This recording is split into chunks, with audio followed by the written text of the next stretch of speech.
And there are people on the right who want to impose Christian Sharia law in this country. And what I mean by that is they want to turn the Bible to the law of our land. Mike Huckabee has literally said, you cannot change the Constitution, but you can't change the Bible, but you can change the Constitution to agree with the Bible.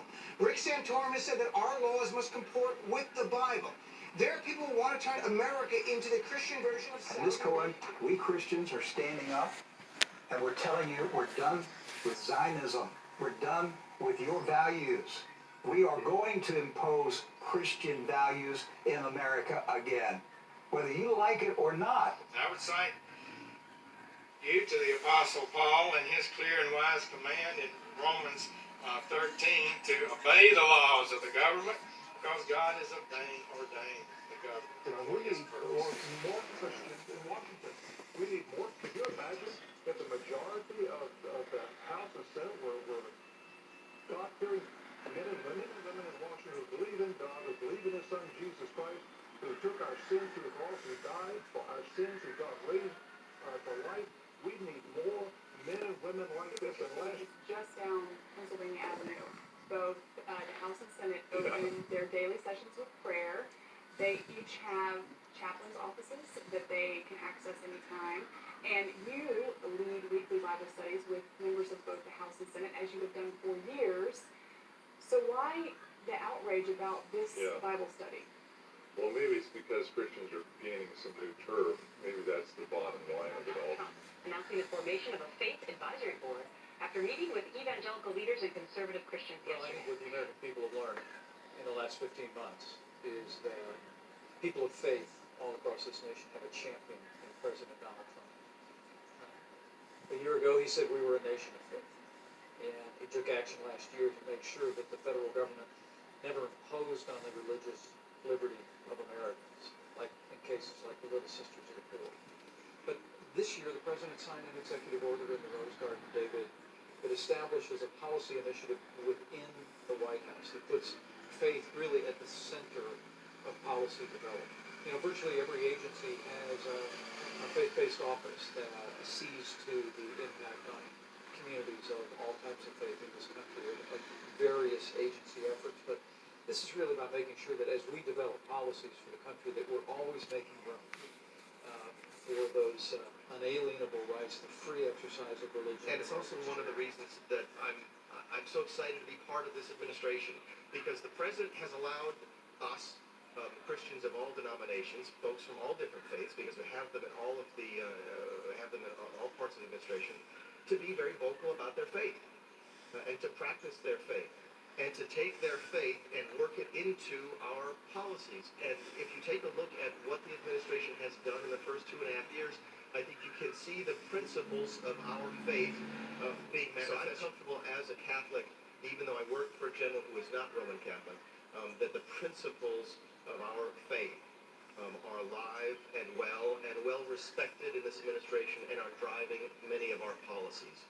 And that is something that I'm extraordinarily proud of. Donald Trump today came and had a conversation. Now, we don't agree on everything.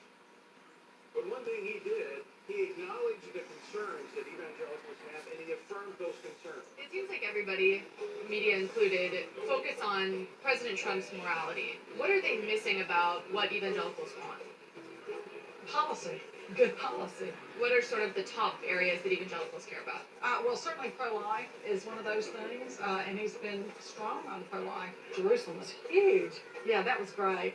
How about the appointment of some conservative judges? Right. Supreme Court justice, and maybe one more. But they're in because they've hired him to do a job. I saw an interesting interview the other day after the Stormy Daniels program aired here on CBS.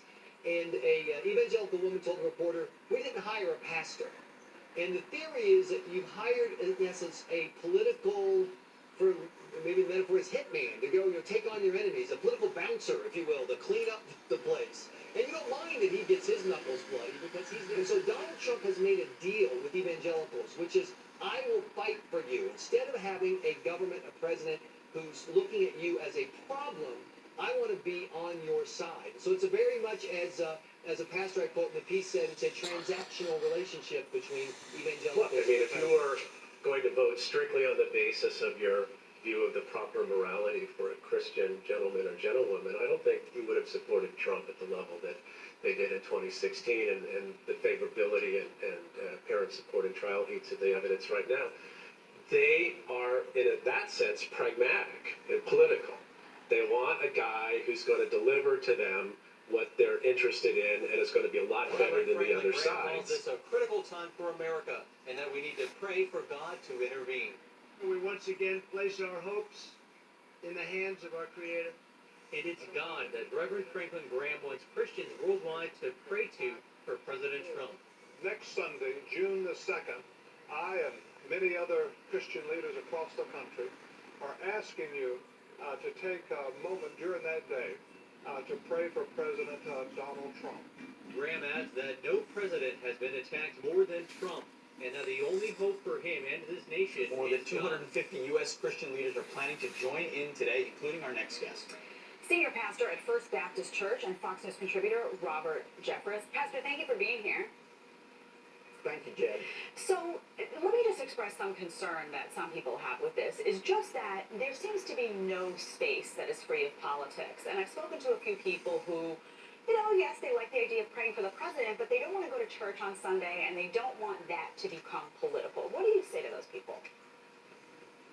Well, this is more than being political, and here's why I say this. There are millions of Christians out there who believe that the conflict we're seeing in Washington right now is really not just a conflict between Trump and Mueller or Republicans and Democrats.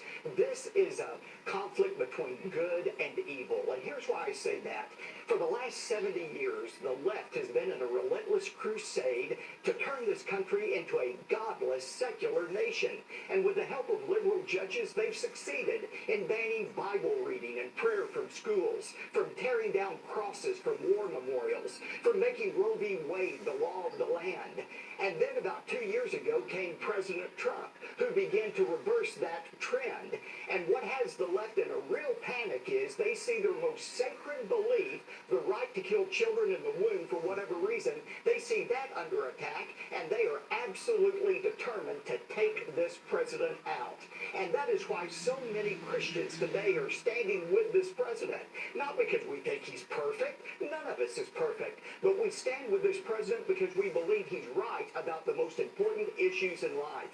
And I happen to believe that if the left is successful in taking this president out, we will have lost perhaps the last opportunity we have as a nation to reverse the downward trajectory of this nation. And that's why we're praying today. Stark terms for sure. You're basically making the exact opposite argument, that if our culture is under assault the way that it is, it's going to be our pulpits and the willingness to support some certain political leaders who are doing good things, saying that from the pulpit so that folks go and do something about it. Well, that's right. And look, I don't think we want to divorce the pulpit from speaking out on issues. I mean, remember, it was pastors who led the way in the American Revolution with the Black Robe Regiment. It was Christians who led the way in the abolition of slavery. It was Christians like Martin Luther King Jr. who led the way in the Civil Rights Movement because they believe the Bible has application for every part of our life, including how we view politics. Yeah. No, when you rip it out of the public square, you get a lot of consequences intended. Father, thank you for the way that you do provide for us. Pray that you would pour your overwhelming blessing and wisdom on the president, vice president, his cabinet, his team. Pray that you would energize him, that you would give him wise counsel. In quiet moments as he has a gap to be able to think, pray that you would guide him on the way to go as he leads our nation. Give him the insight that he needs. Give him joy